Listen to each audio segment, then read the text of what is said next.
bukan hanya buat kita semua. Amin saudara, buat segenap kita. Dan ini bukan sebuah hal yang biasa ya saudara. Saya melihat ini Pastor Dan atau Koden ini going extra mile karena ini the second time waktu beliau ada di Amerika.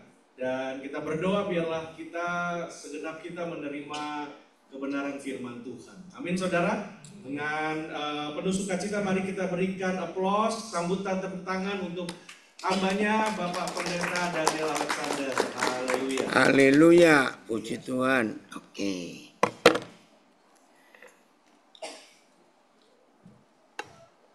Shalom semuanya. Selamat sore. Pilih bertemu lagi ini kedua kalinya. Saya dengan anak saya tadi Andrew ada bersama-sama. Hari ini teman saudara juga. Herman, enggak dong Herman. Saya tahu ya, klien Tuhan juga aktif. Yang ngikuti di rumah maaf tadi kami terlambat. Ya, minta maaf 30 menit lagi minggunya tadi itu. Terima kasih Pak Gembala bersama istri dan tim pelayanan yang memberikan kesempatan untuk saya boleh berbagi. Sudah.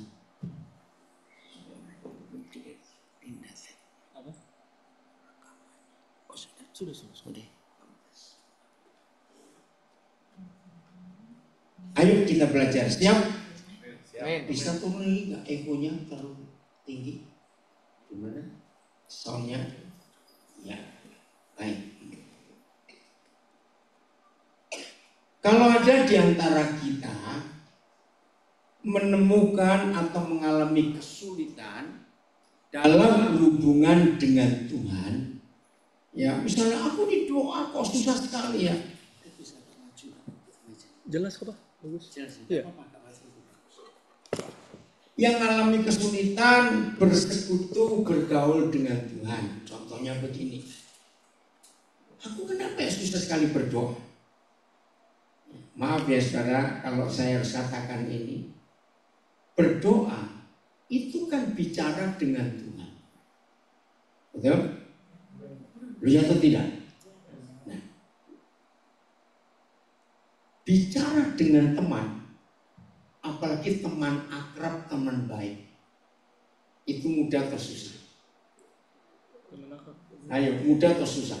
Mudah. Mudah sekali. Pernah nelpon teman, kuping kiri sudah panas, pindah kuping kanan, panas lagi, dingin pindah. Pernah? Pernah. Kehabisan bahan nggak? Tidak. Enggak. Nah seharusnya begitu kita dengan Tuhan. Nggak boleh kehabisan bahan. Nah jangan marah kalau saya katakan contoh ini.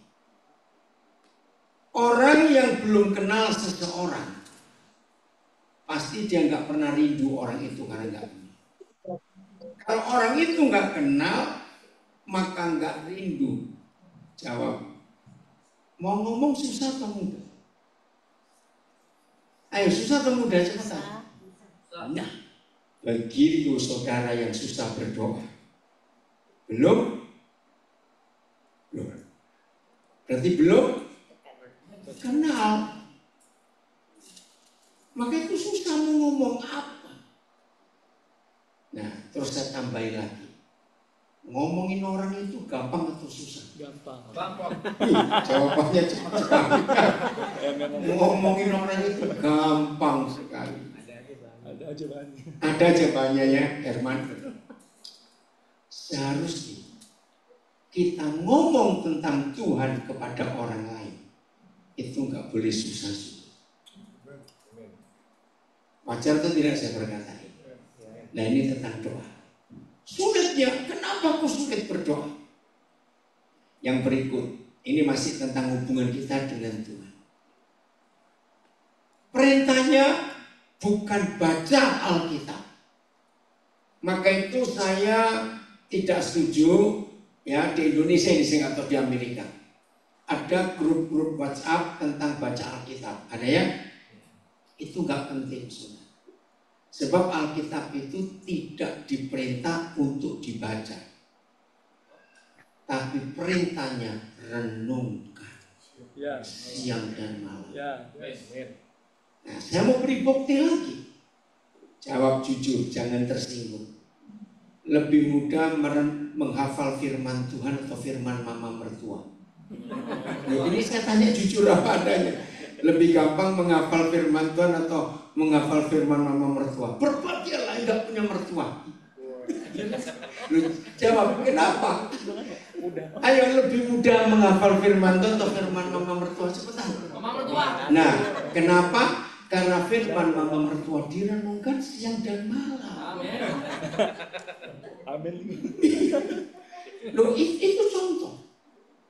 Maka itu saya katakan hanya teologi yang merusak firman. Setan tidak pernah merusak firman, teologi yang merusak firman. Pasti kaget. Loh, bukankah teologi itu bagus? Kata siapa?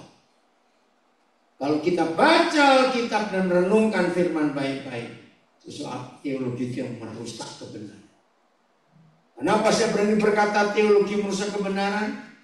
Ada puluhan bukti, tapi saya cukup katakan 3 bukti bahwa teologi merusak kebenaran. 1, semua teologi itu pasti melahirkan doktrin. Iya.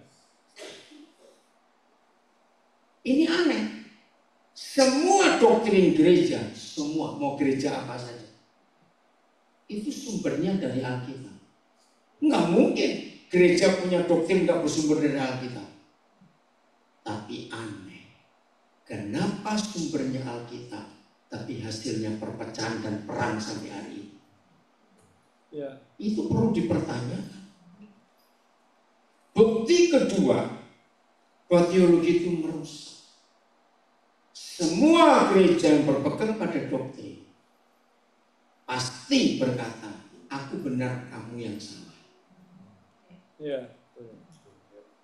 Maka itu sampai hari ini nggak mau diapa-apakan saja. Orang Katolik bergaul dengan orang Protestan nggak akan mau bergaul dengan orang Pantekosta dan sebagainya. Iya. Padahal katanya bapaknya satu, Iya. Tuhannya satu, Iya. Roh Kudusnya satu, firman-Nya satu. Iya. Ini bukti kedua bahwa teologi itu merusak kebenaran karena nggak bisa bersatu. Bukti ketiga, Yohanes 8 menulis kebenaran itu memerdekakan, make you free. Tapi doktrin itu membelenggu. Kita dimasukkan dalam satu kotak sehingga kita nggak bisa gerak, nggak bisa kemana-mana, dan kita jadi sempit. Karena melihat yang doktrin beda itu pasti salah. Cukup 3 ini saja saya beritahukan kepada saudara. Ada banyak yang lain. Maka itu kita harus melihat konsep ini. Yang berikut tadi sudah tentang doa, tentang firman, ya. Jadi kenapa firman mama mertua lebih gampang dihafal? Karena direnungkan siang dan malam. Maka itu hafal. Yang berikut, mana lebih mudah, mengasihi atau mengampuni? Mengasihi. Salah. Tidak mungkin bisa mengasihi kalau tidak mengampuni. Iya. Betul? Betul. Tidak mungkin bisa mengampuni kalau nggak ada kasih. Nah, di bagian ini setan paling tidak suka. Setan tidak akan mengobrak-abrik, ya, mengacaukan orang yang berdoa, yang baca Alkitab, rajin ibadah, tidak. Tapi setan begitu tahu ada di antara kita murid-murid Tuhan Yesus mau mengampuni, mengasihi musuhnya. Di situ setan berusaha untuk menggagal. Dan masih banyak hal lain lagi yang membuat hubungan kita dengan Bapa di surga itu mengalami kesulitan. Ini baru beberapa saja. Ada banyak lagi yang lain. Betul? Memberi contohnya. Ayo, susah atau mudah? Ayo, memberi itu mudah atau susah? tergantung orangnya. Buat yang pelit, Susah. aduh, Betul. betul enggak? Ya. Buat yang kenal Papa di surga, enggak susah. Ada banyak lagi. Terus bagaimana dong caranya? Supaya saudara tidak pernah mengalami kesulitan dalam bergaul berhubungan dengan Tuhan. Kita buka ayat yang pertama ini, Kejadian 5 ayat 22. Kejadian 5 ayat 22 di layar ada ya? Oke. Dan Henokh bagaimana? Baca. Hidup bergaul dengan Tuhan selama 300 tahun lagi. Ayat 24. Ayat 24. Dan Henokh ngapain lagi? Hidup Bergaul dengan Tuhan, lalu ya tidak ada lagi sebabnya telah diangkat oleh Tuhan.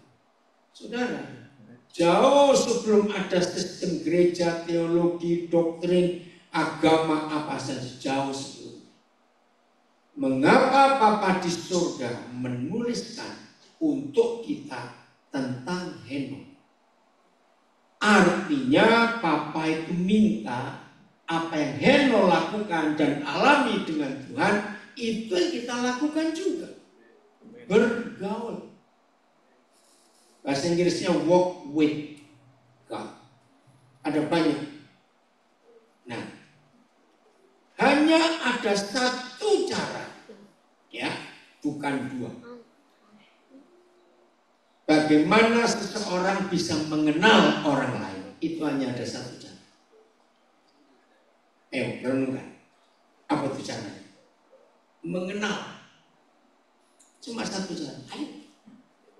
Bergaul. Coba saudara beri saya kata lain, bergaul itu apa? Kata lainnya. Berteman. Itu masih dangkal. Bergaul itu lebih dalam ya. Oke, apalagi? Berteman. Cepat. Bersahabat. Berhubungan. Apalagi? Ayo, ada yang penting lagi, bergaul. Kayak nggak punya teman aja, jadi saudara nggak bisa jawab. Bergaul, community, komunikasi, iya, betul. Banyak lagi. Nah, maaf, teologi itu bukan bergaul dengan Tuhan, bukan mengenal Tuhan, tapi teologi itu mempelajari tentang Tuhan. Karena itu ilmu. Jadi teologi itu sejajar dengan geologi, biologi, psikologi, dan logi-logi yang lain. Artinya akal. Apa? Logi-logi. Saudara tinggal di Amerika, silakan mempelajari tentang Presiden George Washington. Bukunya. Saudara silakan belajar tentang siapa saja. Tapi mempelajari seseorang bisa mengenal nggak? Nggak bisa, karena nggak ketemu orangnya. Maka itu mengapa orang pertama yang tercatat di Alkitab tidak mengalami mati, tapi diangkat oleh Tuhan adalah Henokh. Bukan dia rajin berdoa, bukan dia rajin melayani, tapi apa? Bergaul. Itu yang Tuhan cari. Dan sistem bergaul ini sejak Kejadian 5 ditulis, itu berlanjut terus sampai kitab Wahyu. Bergaul. Itu yang Tuhan cari. Saya percepat. Orang beragama itu bisa bergaul dengan Tuhan tidak? Coba renungkan. Ayo, orang beragama yang rajin beragama bisa bergaul dengan Tuhan tidak? Enggak. Kenapa? Orang bergaul itu merasa bebas nggak? Ada batasannya nggak? Dijaga oleh patokan ini syarat itu? Enggak. Mau jam berapa saja telepon nggak apa? Tapi agama, peraturannya untuk ketemu Tuhan. Mesti ganti baju dulu, cuci ini dulu, cuci itu dulu, mesti pakai ini, pakai itu terus. Bahkan kalau saudara lihat semua agama, maafkan saya, untuk sembahyang aja Bukan cuma jamnya dihitung, bukan cuma menitnya, detiknya pun dihitung. Orang ikuti nggak? Kalau mereka sembahyang, detiknya itu dicatat. Ribet sekali. Maka itu Tuhan paling gak suka orang beragama. Sebab orang beragama itu pasti dua hal yang paling kelihatan. Merasa suci sendiri dan suka menghakimi orang. Ya. Itu orang beragama, termasuk agama Kristen. Ya. Dan ini satu kejahatan yang Tuhan gak suka. Maka itu ketika Tuhan Yesus datang, sistem agama itu dihancurkan oleh dia. Dan marahlah orang-orang beragama itu. Nah sekarang kita lanjut. Satu-satunya Tuhan. Ada jutaan Tuhan, saudara, di dunia ada jutaan Tuhan. Enggak cuma satu. Tapi satu saja dari jutaan Tuhan itu. Yang memberitahu manusia bahwa pencipta kita itu apa? Mendengar. Papa. Maka itu ketika Tuhan Yesus datang membuat revolusi. Papa. Jadi hubungan kita dengan Tuhan, the Almighty One, the Holy One, dan apalah yang paling hebat, maha apa saja. Itu hubungan keluarga. Orang tua dengan anak. Papa. Hari ini kita belajar tentang tema yang diberikan kepada saya, bagaimana kita menjadi dewasa rohani. Jangan anak-anak terus. Nah, kita akan belajar. Ciri yang pertama, anak kandung yang masih kecil dan anak kandung yang sudah dewasa. Ciri nomor satu dan paling gampang. Saya beri contoh, ya. Jadi supaya saudara tidak mengalami kesulitan. Tadi di awal kan saya bilang, mengapa banyak di antara kita yang mengaku murid Yesus, anak-anak Bapa di surga, sering mengalami kesulitan dalam bergaul dengan Tuhan. Karena di otak kita masih banyak konsep keagamaan. Harus doa sekian jam kalau pagi. Harus baca Alkitab sekian pasal sehari. Harus doa puasa sebulan sekian hari. Harus ini, harus itu. Nah, Papa nggak pernah beri peraturan itu. Yang penting hubungan kita dengan dia. Nah, salah satu tanda kita masih anak-anak atau sudah dewasa. Dan itu kita pakai sampai hari ini. Sekaya-kayanya orang tua kaya. Apa yang dirasakan oleh papa mama kalau anak seumur 30 tahun minta duit terus? Bagaimana namanya papa mama? Walaupun duitnya ada. Ngerti gak maksudnya? Nah ini murid Yesus yang sudah sekian puluh tahun jadi Kristen katanya. Tapi minta saja minta. Doa itu gak ada yang lain. Minta terus. Nah ini tanda bahwa orang itu belum dewasa. Walaupun sudah jenggotan, ompong lagi. Tapi kalau minta terus, masih anak-anak, belum dewasa. Jadi hubungan papa dengan anak ini yang harus kita miliki. Dan papa minta kita untuk terus mengalami pendewasaan. Jangan anak-anak terus. Kita buka Galatia 4 ayat 1 mulai sampai ayat yang keempat.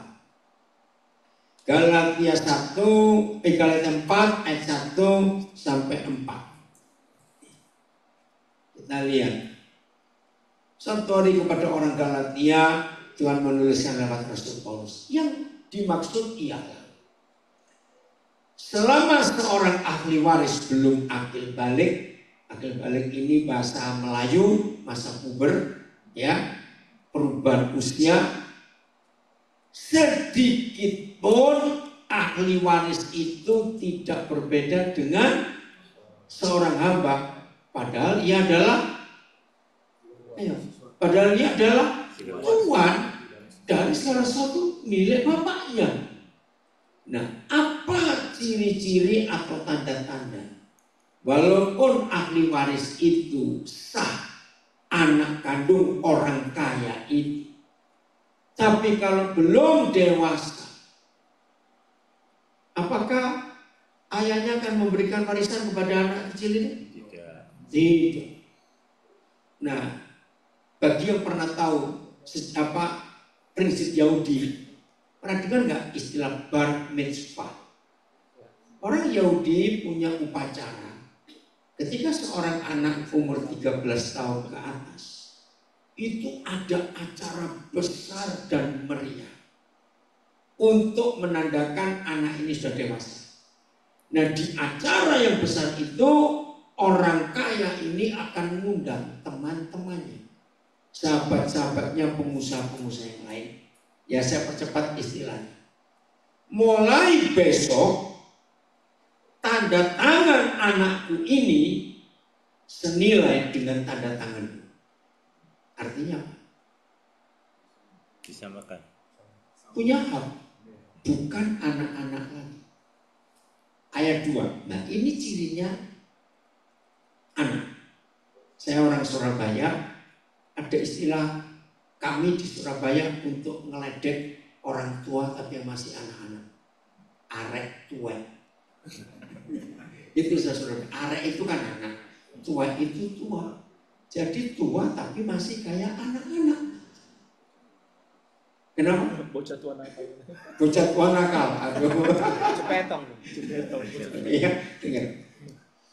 Ahli waris itu berada di bawah perwalian dan pengawasan sampai pada saat yang telah ditentukan oleh papanya.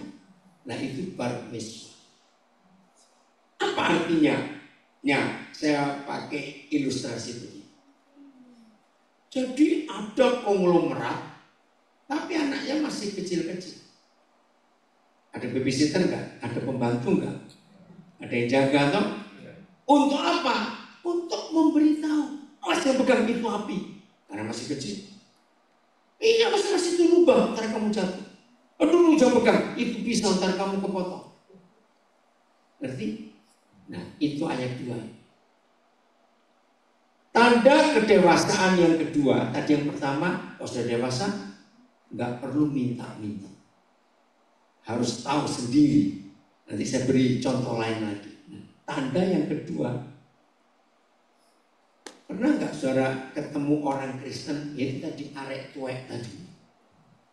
Masa sih merokok nggak boleh? Tunjukkan ayatnya. Di mana ada ayat dilarang merokok? Nah, itu arek tuwek tadi. Karena belum tahu kalau itu bahaya, maka itu diberitahu. Ada dibungkus rokoknya sudah tahu bahwa itu racun, goblok. Lu betul enggak? Saya tahu racun kok. Nah, tapi karena masih anak-anak, maka itu diberitahu jangan. Masa begini aja nggak boleh? Masa begitu nggak boleh? Nah, itu berarti belum dewasa. Nah, apalagi ciri anak-anak? Suka ngambek. Betul nggak? Suka ngambek itu anak-anak. Dikit-dikit ngambek, dikit-dikit ngambek. Padahal umur sudah 40 lebih. Saudara, maka terus berubah dalam hidup ini. Oke, ayat 3. Demikian pula kita. Nah, saudara percaya bahwa setelah kita mengaku percaya Yesus Kristus Tuhan, kita bertobat, semua dosa kita akui. Detik itu juga apalagi sudah dibaptis, sah kita anak-anak Bapa di surga dan ahli waris. Jangan des dulu, baca ini masalahnya. Jadi walaupun kita ini ahli waris, tapi kalau masih anak-anak, belum puber, belum akil balik, belum mature, kita baca takluk kepada roh-roh dunia ini. Yaitu tadi, masa gitu kok dosa? Nah tanya lagi. Sejelas dosa, tanya lagi. Nah itu ciri bahwa kita tanda bahwa kita masih anak-anak. Kita masih takluk. Sambil mendengar ini termasuk yang di rumah ya, jujur pada diri sendiri. Dosa apa yang masih menaklukkan aku sampai sekarang? Saya nggak mulai yang besar-besar, yang kecil-kecil itu. Kenapa tadi anak kecil gampang ngambek? Karena belum dewasa. Kenapa belum dewasa? Karena suka tersinggung. Ada nggak orang tua suka tersinggung? Banyak. Suruh tinggal di hutan aja sudah. Karena orang suka tersinggung kumpul sama saja salah. Betul nggak? Loh, ya atau tidak? Orang yang suka tersinggung kumpul siapa saja salah. Kalau tersinggung memetik. Nah orang yang suka tersinggung itu masih anak-anak, kan suka ngambek tadi. Disapa salah, nggak disapa salah. Pernah ketemu orang kayak begitu? Ya ditegur salah, nggak ditegur salah. Dilihat salah, nggak dilihat, katanya kenapa kamu lupa aku? Orang minus matanya. Padahal minus Padahal matanya minus kan. Ini loh yang suka tersinggung itu. Tuh. Baper, ya, baper. Itu masih anak-anak, masih takluk kepada roh-roh dunia. Saya beri contoh lagi, kecil saja. Bersyukur kepada Tuhan, Roh Kudus kalau ngajar saya itu dengan hal yang sederhana sekali. Dan firman itu jadi hidup. Siapa yang pernah merasa mengalami peristiwa ini? Suatu hari, di salah satu jari tangan saudara ada luka kecil saja. Dan saudara nggak rasa. Nah, pas diajak teman makan rawon, terus meres jeruk. Ngerti maksudnya? Waduh, baru tahu ada luka. Pertanyaan saya, saudara marah pada jeruknya? Jeruk kurang ajar. Kenapa kamu nyakitin aku? Loh, begitu atau tidak? Enggak. Begitu? Oh, enggak gimana? Saya mau buktikan. Jadi kalau ada orang masih bisa tersinggung, yang salah bukan jeruknya, tahu? Enggak, amin.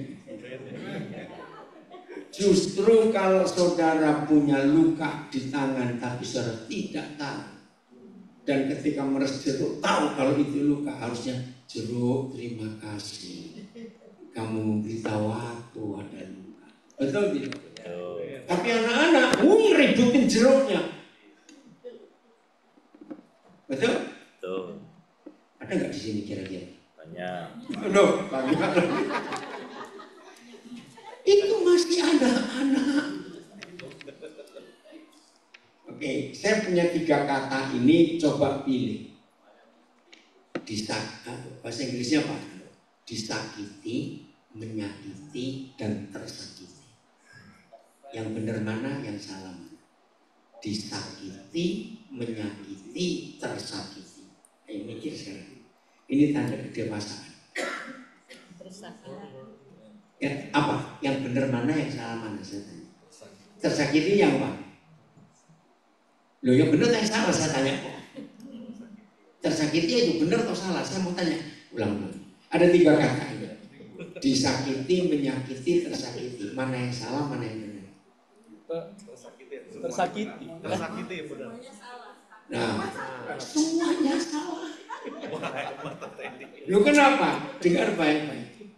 Ingat waktu corona, waktu COVID-19, orang yang imunnya kuat mau dikumpulkan 1000 orang positif, dia nggak akan kena. pede. Lu ya atau tidak? Dia nggak akan rela. Ngerti sekarang?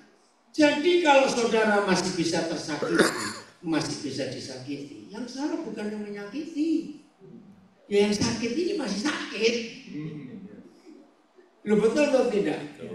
Kalau hati kita ini sembuh, mau dikata-katai orang kayak apa saja, nggak rasa apa-apa, nggak ada luka. Saya beri contoh lagi, sederhana, tapi ini banyak gagal. Satu hari saudara berdiri satu tempat nunggu seseorang, tiba-tiba ada orang lewat nggak kenal, anjing lu, marah nggak? Lu marah nggak? Coba jawab, jujur aja. Marah nggak? Salah. Enggak salah. Nggak salah. Loh, kenapa marah? Karena bukan Harusnya anjing. tanyanya begini, anjingnya yang mana? Loh, betul nggak? Nah ini anak-anak semua kalau sebegini ini. Coba cari anjing asli, ngomong anjing lu, apa reaksinya? Udah jawab gimana? Enggak ngerti. Iya. No respon. Bukan no respon, nggak ngerti memang. Anjing asli aja nggak tersinggung, kenapa yang bukan anjing tersinggung? Jadi siapa yang salah lagi tadi? Anjing salah. Loh, anjing lagi bukan. Kembali aku anjing disalahkan. Apa ini kok? Saudara, ini contoh-contoh kecil dalam hidup sehari-hari menunjukkan saudara belum dewasa. Loh, kok nggak ngaku? Amin. Maka itu saya ulangi lagi, tidak akan terjadi tersakiti, disakiti, menyakiti kalau memang kita nggak sakit. Amin lah. Diajak ngomong kok nggak ngerti. Masih bingung. Masih bingung. Ya ampun. Kelihatan anak-anaknya ini bingung. Nggak betul nggak saudara? Seperti itu Tuhan Yesus mengajar kita. Jadi siapapun bisa ngomong yang salah, ngomong yang jelek tentang kita. Tapi kalau kita sehat, nggak akan terpengaruh. Jadi yang masih gampang disakiti, yang salah yang menyakiti atau yang disakiti. Awas bodoh lagi. Belum saya tanya kok. Setelah kita ngerti firman ini, jadi kalau masih ada di antara kita bisa disakiti atau tersakiti, yang salah siapa? Diri sendiri. Jadi jangan nyalakan jeruknya, kasihan dia. Maka itu kalau ada jeruk-jeruk di sekitar kita dan membuat kita sakit, deketin dia, jangan suruh pergi. Amin. Jadi tanda kedewasaan yang berikut adalah nggak akan terpengaruh dengan orang-orang yang nyebelin, jengkelin, benceno apa aja, nggak akan terpengaruh. Ada sesuatu, tolong yang di belakang. Halo, ada sesuatu yang di belakang, kenapa? Lu nggak apa-apa kalau saya harus berhenti. Kenapa? Enggak, ada apa itu? Apa? Jangan sibuk masakannya, awas, saya nggak mau. Diam dulu. Nah sampai di sini, saudara ngerti sekarang apa itu tanda kedewasaan? Enggak tersinggungan, enggak ngambekan, enggak dikit-dikit marah. Borean. Apa? Borean. Surabaya gitu. Ya. Jadi ayat 3 Galatia 4, demikian pula kita yang sudah jadi Kristen mengaku murid Yesus, anak-anak Bapa di surga. Tapi selama kita belum mature, belum dewasa, maka kita takluk juga kepada roh-roh dunia ini. Kalau ada yang tanya, judi itu dosa atau tidak? Nah, itu masih anak-anak kita aja semua. Merokok itu dosa atau tidak? Itu masih anak. Kalau sudah dewasa, nggak perlu tahu, ngerti sendiri. Betul? Kalau sudah dewasa, nggak usah tanya ini racun atau bukan. Ya coba belajar. Tapi gue tanya lagi. Ayat 4. Ayat 4 Galatia 4. Nah, ini hasilnya kedewasaan. Tetapi setelah genap waktunya, maka Tuhan mengutus anaknya yang lahir dari seorang perempuan yang takluk pada hukum Taurat. Siapa dia? Tuhan Yesus itu. Nah, itu buat kita dewasa. Saudara, ayo kita terus meningkat dalam kehidupan ini. 1 Korintus 13 ayat 11. 1 Korintus 13 ayat yang ke-11. 1 Korintus 13 ayat yang ke-11. Jelas sekali firman ini. Yuk. Ketika aku siapa? Kanak-kanak, aku berkata seperti anak-anak. Apa itu? Gak jelas ngomongnya. Ngomongnya kesana kemari anak-anak. Aku berpikir, aku merasa seperti anak-anak. Maka itu Aku berpikir orang tua yang perasa, suka ngambek, suka tersinggung, ya anak-anak gitu. Kan anak-anak begitu ciri. Yang ketiga, aku setelah berkata-kata merasa berpikir seperti kanak-kanak. Apa pikiran anak-anak? Main aja. Nggak bisa diberi tanggung jawab. Sekarang bagaimana? Sesudah aku menjadi dewasa, aku meninggalkan sifat kanak-kanak itu. Ayo, masing-masing kita jujur. Setelah sekian banyak tahun kita menjadi Kristen, bagaimana sifat itu? Jadi kekanak-kanakan kita harus tinggalkan. Apalagi kalau kita terus mengikuti perkembangan yang tertulis di Perjanjian Baru.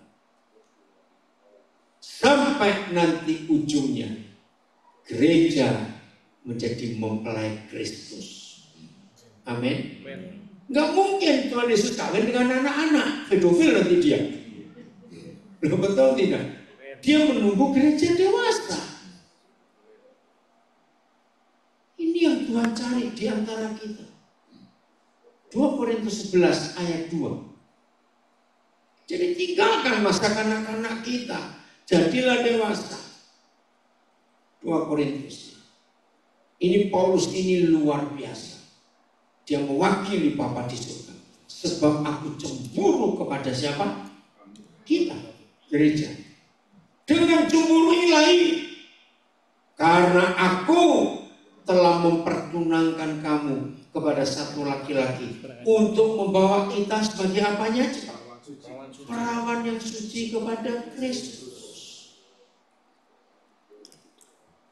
Saudara, inilah salah satu ayat yang akan memberitahu kita mengapa Tuhan Yesus sendiri tidak pernah tahu kapan dia harus datang. Itu kan aneh. Awal-awal saya diskusi begini ya. Saya kalau ngomong dengan Tuhan dengan Bapak Yesus. Berarti lah sama kalau Alkitab yang penting melakukan itu.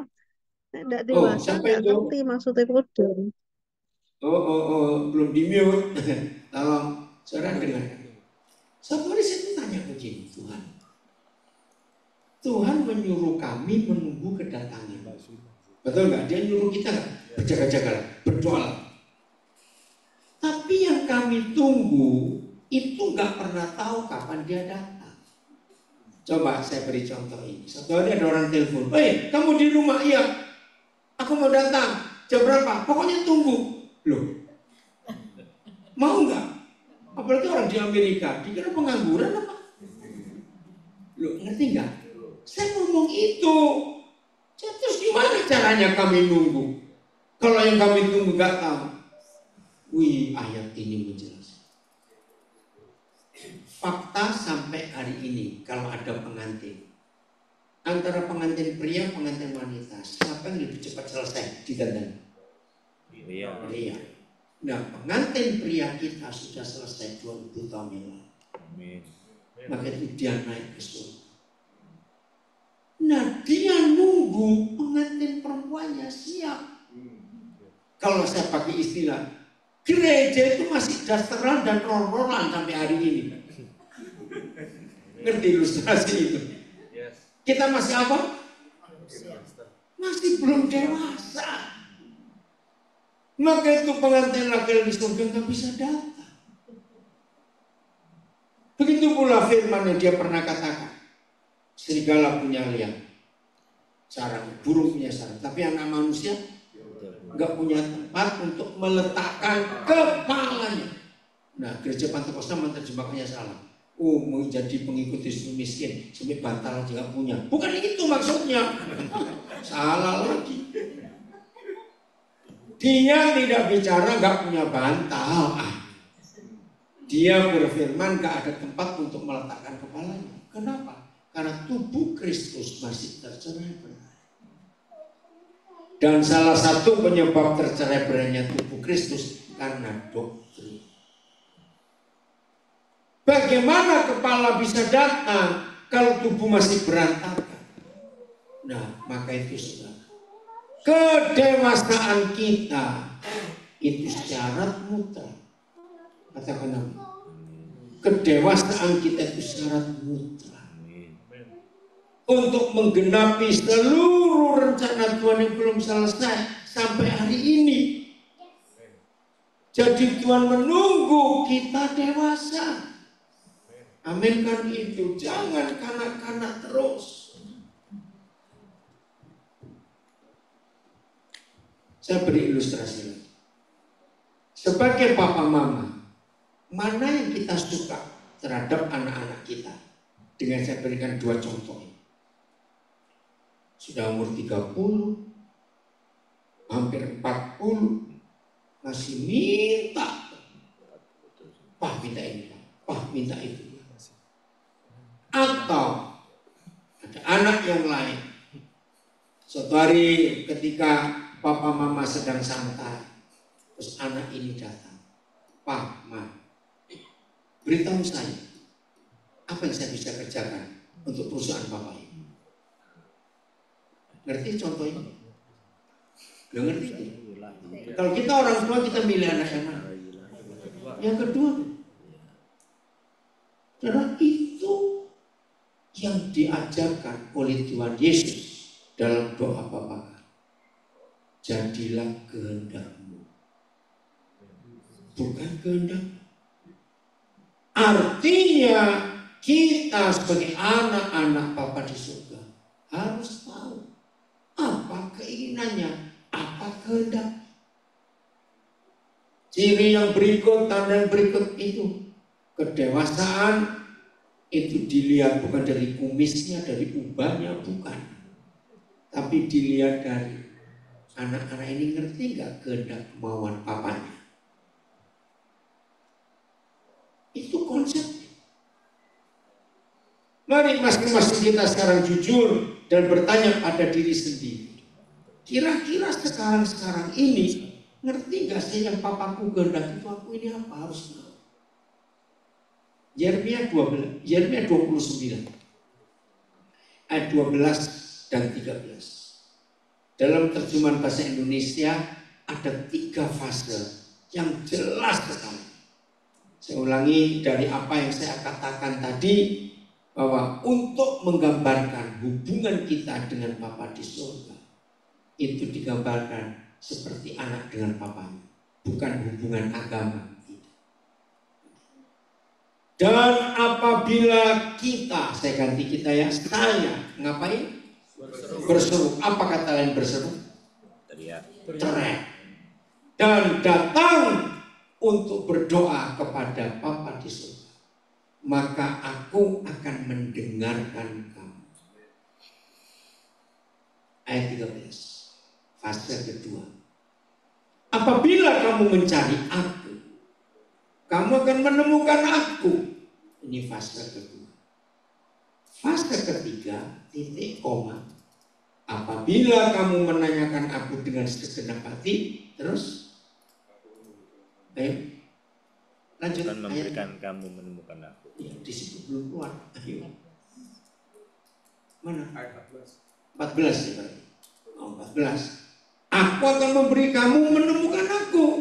Demikianlah firman Yahweh, dan aku akan memulihkan keadaanmu. Seterusnya saya bisa baca. Mari kita bongkar 3 fase ini yang sangat mudah untuk dimengerti kalau hubungan orang tua dengan anak, anak dan orang tua. Maka itu saya ulangi lagi. Saudara, maaf, saya belajar teologi, tapi saya nggak pernah pakai teologi yang saya ketahui untuk pelayanan. Nggak cocok. Saya menggunakan hukum orang tua dengan anak hubungannya, maka itu firman jadi hidup dan gampang dimengerti. Maaf, pengkhotbah yang mengkhotbahkan firman dengan logika teologi itu yang mendengar itu pasti alisnya gandeng, dahinya berkerut. Kenapa? Saya nggak bisa bayangkan itu. Kenapa? Karena logi tadi itu mikir. Akhirnya firman jadi sulit. Tapi kalau firman dibuka dengan logika anak-anak dalam hubungan dengan papanya, firman itu gampang dimengerti. Dan sudah puluhan tahun saya pakai cara ini. Mulai 12 kali. Ini fase pertama anak-anak. Apabila kita berseru, berteriak, dan datang minta, boleh gak saya kata berdoa saya ganti minta? Karena itu yang kita lakukan. Maka Tuhan mendengar. Wajar gak anak-anak kecil yang belum 10 tahun itu kalau bangun dari tidurnya pasti teriak, mau, betul? Wajar gak? Ya karena masih kecil. Maka mamanya lari dengan mamanya. Tapi setelah anak ini dewasa agak besar, umur 10 ke atas, ayat 13. Apabila kamu mencari aku, coba renung. Yang kecil berteriak, "Ma!"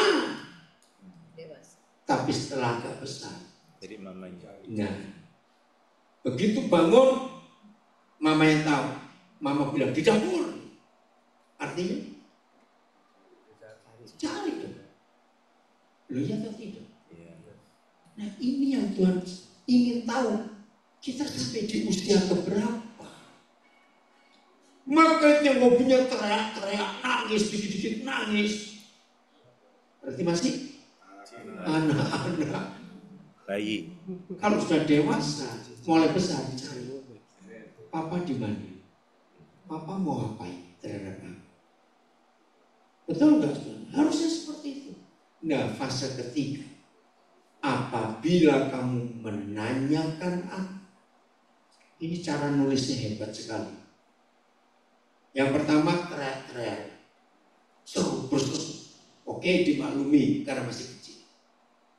Setelah agak dewasa, mulai cari tahu papanya di mana, mamanya di mana. Tapi ada yang Tuhan cari di fase ini. Tanya. Apa? Aku sungguh setia. Apa yang bisa aku bantu untuk perusahaan Bapak ini? Ngerti nggak ilustrasi ini? Contoh ini luar biasa.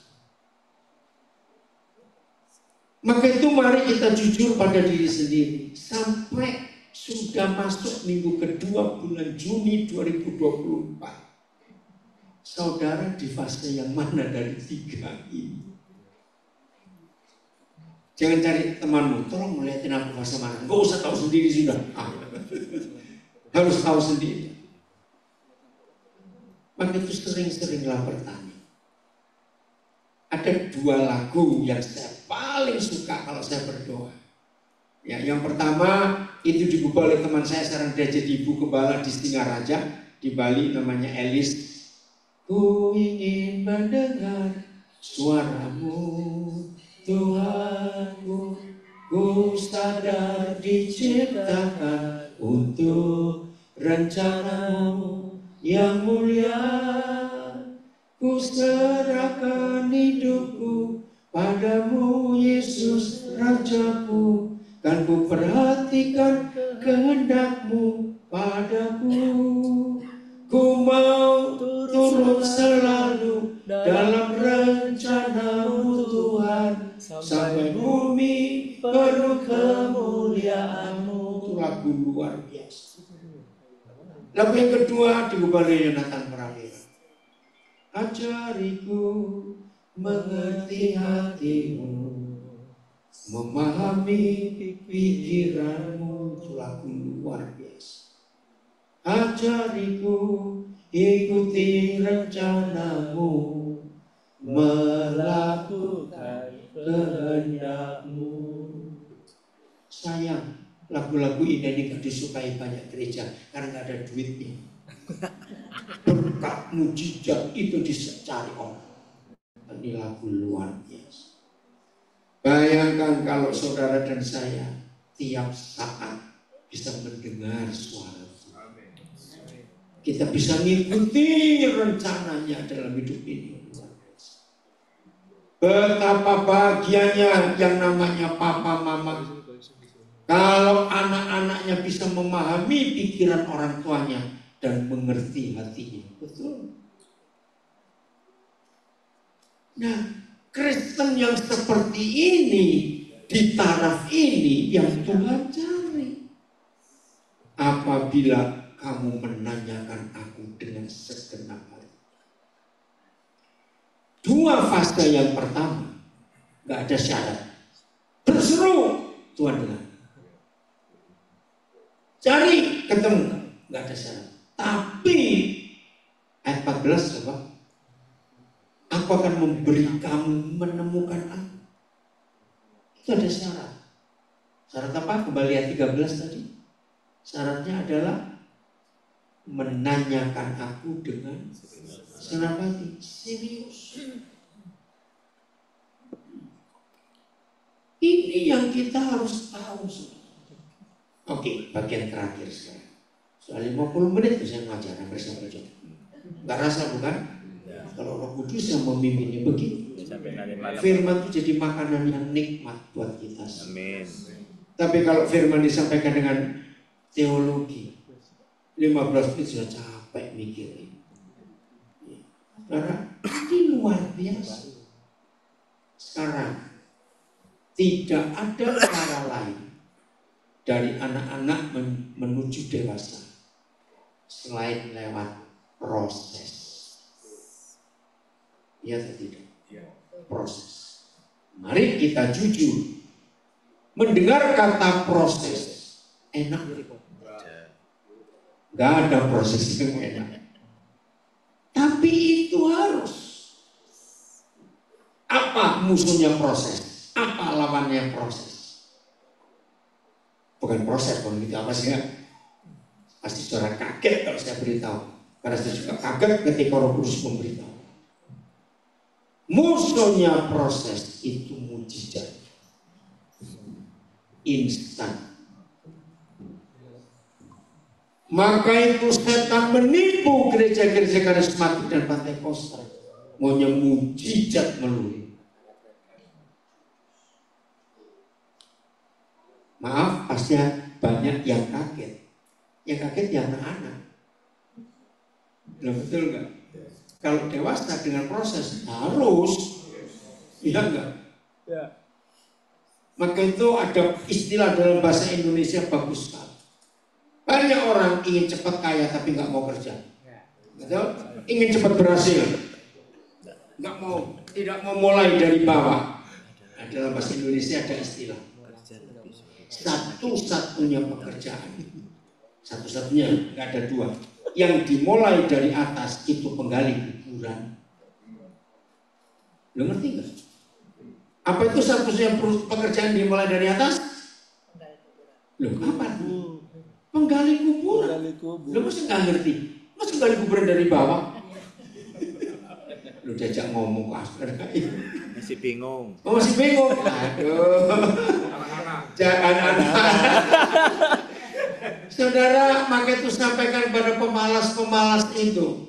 Maunya cepat berhasil, nggak mau lewat proses. Berarti orang itu sedang gali kuburan buat dirinya sendiri.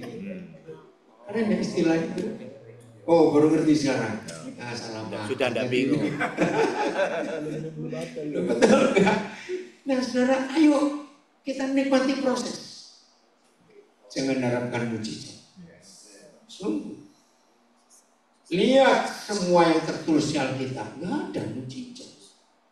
Kalau Tuhan buat mujizat, maka Maria cuma mengandung 3 bulan, langsung lahir, umur 3 hari Yesus khotbah. Itu mujizat. Nggak ngerti maksudnya. Yesus yang mengalami lewat proses normal. Maria mengandung 9 bulan 10 hari. Kelahirannya pun normal. Nggak lewat hidungnya Maria, catat itu baik-baik. Yesus harus mengalami bayi, nangis, Maria terlambat memberi susu. Oh, banyak macam-macam. Waktu saya jadi guru sekolah minggu, saya ngajar tentang Ibrani 2:14. Yesus itu dalam segala hal harus disamakan dengan manusia. Saya ceritakan banyak. Tiba-tiba ada satu anak angkat tangan. Oh, kalau gitu Tuhan Yesus pernah sakit gigi enggak? Waduh, saya enggak pernah kepikir, saudara. Ayo, kira-kira kalau saudara gurunya jawab apa? Sakit, betul. Aduh, ini anak luar biasa, ini mikir sampai sejauh itu. Saya nggak kepikir. Berarti anak itu sering saja gigi rupanya. Maka itu berbahagia sekarang kalau kita pernah jadi guru sekolah minggu. Banyak hal-hal baru yang kita nggak pernah ngerti. Anak-anak itu mikir. Nah, jadi Tuhan Yesus itu nggak ngalami mujizat, proses. Yusuf 17 tahun baru terjawab. Daud 8 tahun. Abraham berapa puluh tahun itu. Nuh 120 tahun kapal itu. Maka itu hati-hati pengajaran mujizat-mujizat. Mari kita terima mujizat, hati-hati. Itu jebakan Batman. Itu jebakan iblis betul-betul. Proses. Amin. Begitu kalau dia ngalami sakit kok nggak sembuh-sembuh, terima kasih. Jangan cari doa keliling sana kemari. Setuju? Karena itu jadi dewasa. Ini bagian terakhir. 2 Korintus 12 mulai ayat 7. 2 Korintus 12 mulai ayat 7. Nah, ciri-ciri yang paling hebat dari seorang dewasa. Setuju saya katakan ini, nggak takut sakit. Kok diam saja, saya tanya. Apa bedanya orang dewasa dan anak-anak? Anak-anak takut sakit, wajar. Orang dewasa nggak boleh sakit. Takut sakit, ini dia. Dan supaya 2 Korintus 12 ayat 7, dan supaya aku jangan meninggikan diri karena pernyataan-pernyataan yang luar biasa itu, maka aku diberi suatu duri di dalam dagingku. Dia itu nggak enak, seorang utusan presiden, utusan iblis untuk menggocok aku supaya jangan aku meninggalkan dia. Ini proses. Nah, dalam gereja tertentu ya karismatik lah biasanya. Wih, jangan-jangan Paulus ada dosa ini. Masa? Betul nggak? Biasanya kan kita tinggal ngomong aja, enak asal ngomong. Ayat 8. Hanya supaya nggak sombong, tetap rendah hati. Tentang hal itu, aku sudah berapa kali?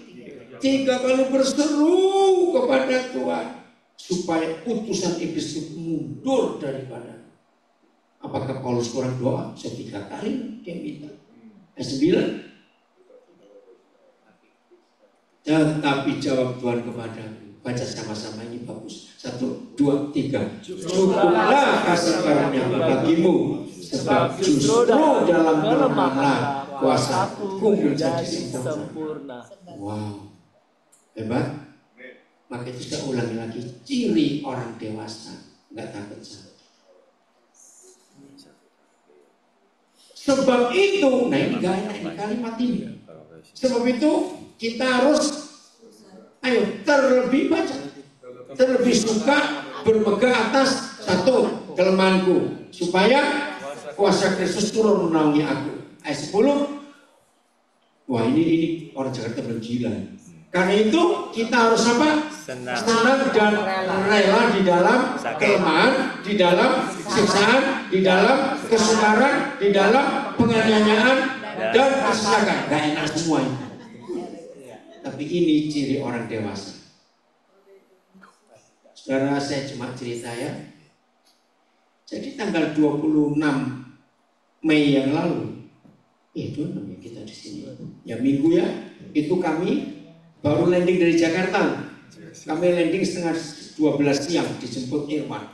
Makan siang langsung khotbah di sini. Hari saya lupa, Selasa apa? Selasa masih ada ibadah ya. Ya terus Rabu kami berangkat ke Philadelphia.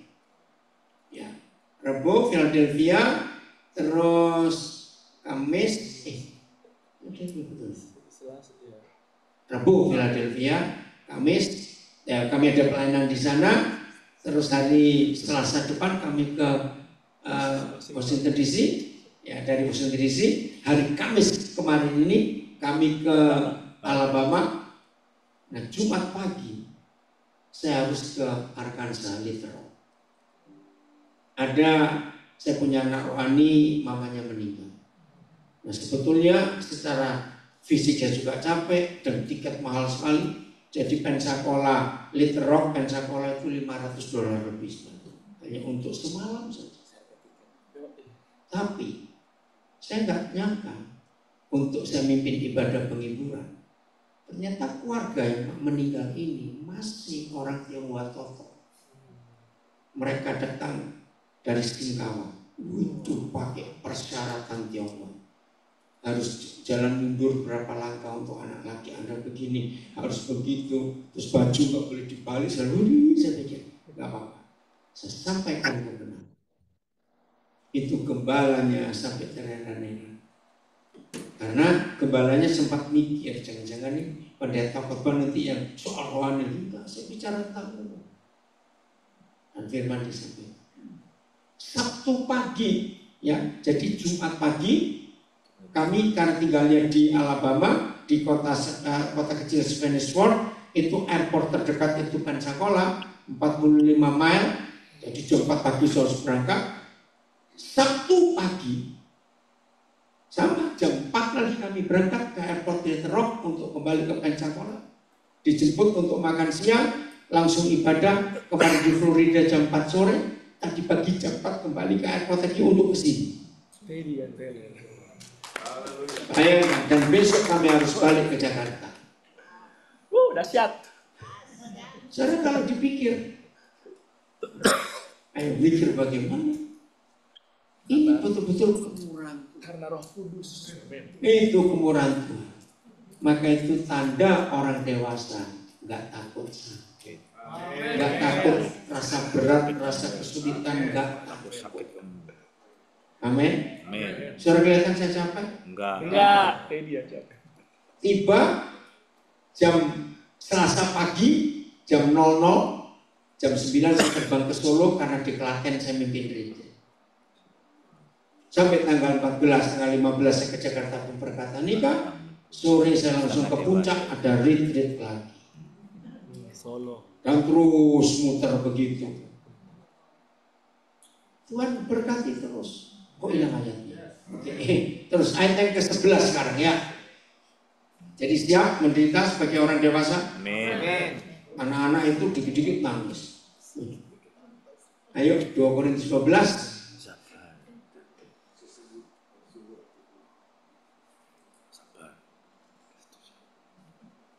Kok hilang ayatnya mana? Udah. Loh. 10. Oh, 10 tadi sudah belum? Udah. Oh, 10 sudah. Oh, berarti cukup sampai 10 aja gini, saya salah. Ayat terakhir, Filipi 1:29. Nah, ini tanda kedewasaan. Filipi 1:29. Mudah-mudahan nggak ada yang nyesel datang ke sini. Kenapa aku diajak ke sini? Amin. Masa begitu, awas. Tidak, karena firman adalah Enggak ya? Ya.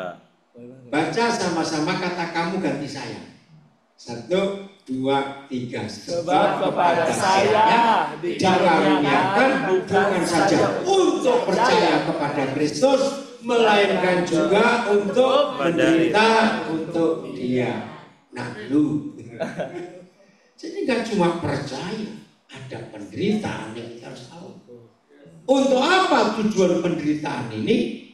Untuk menjadi dewasa, stop berbuat dosa. 1 Petrus 4 ayat 1. Orang yang nggak mau dewasa selalu cari doa kelepasan, dikit-dikit doa kelepasan. Saya nggak suka doa kelepasan karena itu jalan pintas, itu instan, nggak bisa. Dosa kita, kelemahan kita tidak bisa lepas hanya karena doa. 1 Petrus 4 ayat 1. Nah, ini kita harus lakukan. Jadi karena siapa? Setelah apa? Menderita penderitaan fisik, maka kita pun harus juga mempersenjatai diri kita dengan pikiran yang sama, menderita secara fisik. Karena ini keren, yang kuat ya. 1, 2, 3. Karena barang siapa telah menderita penderitaan fisik, ia telah berhenti berbuat dosa. Tidak ada ayat lain di Alkitab yang memberitahu saudara dan saya kapan kita bisa berhenti berbuat dosa. Bukan doa puasa, bukan doa kelepasan. Siap menderita secara fisik. Yang pernah ngerokok pasti ngerti. Berhenti ngerokok, berhenti judi, berhenti pornografi, berhenti alkohol, itu semuanya harus lewat penderitaan. Amin. Kalau istilah orang narkoba, sakau. Amin. Orang yang siap sakau, dia stop narkoba. Waduh, saudara. Saya nggak pernah sih makan narkoba, tapi saya pernah melayani orang-orang sakau. Dalam keadaan saya nggak ngerti itu tahun 80-an. Orang titip anaknya sakau taruh rumah. Aduh, saya pertama bingung, saya nggak punya pengalaman tahun 80-an, belum sebanyak sekarang. Tapi dengan pertolongan Roh Kudus, luar biasa. Kalau saya sakau mereka, saudara, karena saya nggak ngerti obat juga, saya cuma doakan, saya peluk, saya ajak nyanyi, pernah minta berendam di bak mandi, silakan saya tungguin. Pernah bulan-bulan gitu, saya meleng sebentar ngambil sesuatu, terus dengar tar gitu, wih suara apa pecah, ternyata dia lari menurunkan kepala ke dinding, mati saya pikir, untung nggak mati. Pernah itu sampai jambak rambut, saudara nggak akan pernah punya pengalaman itu. Jambak rambut bisa hampir 1 genggam gini, karena dia sakit sekali sakit. Puji Tuhan, saya hitungi, ternyata semua orang yang mau berhenti merokok, berhenti judi, berhenti apa, 3 hari menderita, setelah itu bebas. Dan saya tahu itu angka kebangkitan. Jadi 3 hari itu detox, racun-racun keluar semua. Wah, teriak-teriak, saudara, wah sudahlah, macam-macam. Sayang dulu nggak ada HP, ada bisa video itu. Wih, melepasin orang sakau itu HP, puji Tuhan. Pokoknya kalau siap menderita, selesai. Amin. Karena dosa itu enak, nggak ada dosa yang nggak enak. Nah, yang enak itu dilawan dengan yang tidak enak. Tidak enak itu adalah inilah penderitaan secara fisik. Siap jadi dewasa? Siap. Siap mengalami proses? Siap. Kalau sudah diproses, jangan protes. Siap. Katakan pada diri sendiri, aku siap jadi dewasa. Yang di rumah juga ngomong, ayo siap jadi dewasa. Kalau kamu yang anak-anak terus itu aja. Oke, Tuhan memberkati kita semuanya. Tepuk tangan buat diri sendiri dong. Orang mau dewasa, haleluya. Malah, mau lanjut silakan, masih terang kok di luar. Baik, haleluya. Mari kita bangkit berdiri, Bapak Ibu Saudara. Saya bisa minta bangkit ke depan.